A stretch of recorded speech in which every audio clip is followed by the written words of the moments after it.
दाइमा आरव और ईशा को घरेलू हिंसा के जुर्म में अरेस्ट नहीं करवाएंगी जब उन्हें यह मालूम होगा कि काव्या अब प्रेग्नेंट है और वह जल्द ही आरव के बच्चे की मां बनने वाली है।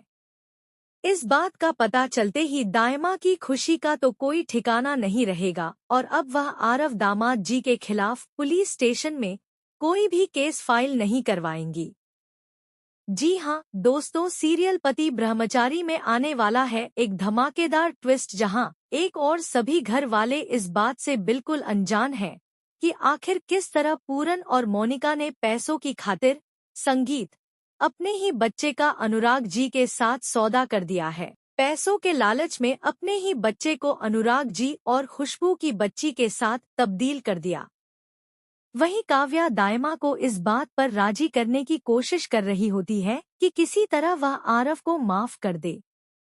काव्या दाइमा से कहती है कि आरव को अपनी गलती का एहसास हो चुका है और अब वह माफी का हकदार है। हमें उसे एक मौका देना चाहिए। काव्या के काफी फोर्स करने पर दाइमा मान जाती हैं और अरविंद जी को भी आरव दामाद जी को माफ करने के लिए कह देती हैं।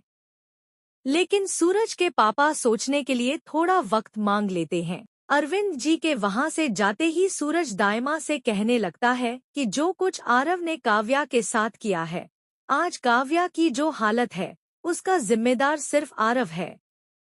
फिर भला आप उसे इतनी आसानी से माफ कैसे कर सकती हैं? सूरज की यह बात सुनकर दाइमा गुस्से में आ जाती है और कहती है कि जितना कसूर आरव दामाद जी का है उतना ही कसूर इस महारानी ईशा का भी है। अगर यह उस वक्त काव्या के साथ संगीत होती तो ना वह हादसा होता और ना ही काव्या की यह हालत होती। यहीं दाइमा सूरज से साफ साफ कह देती कि मैं पुलिस स्टेशन जाकर ईशा और आरव दामाद जी के खिलाफ घरेलू हिंसा के जुर्म में केस फाइल करूंगी। तभी वहां अर्जुन जी आ जाते हैं और हैरानी से पूछते हैं कि आप किस बारे में बात कर रही हैं और पुलिस स्टेशन क्यों जाएंगे? दाइमा के मुंह से पुलिस स्टेशन जाने की बात सुनकर काव्या सदमे में आ रही है और बेहोश हो जा।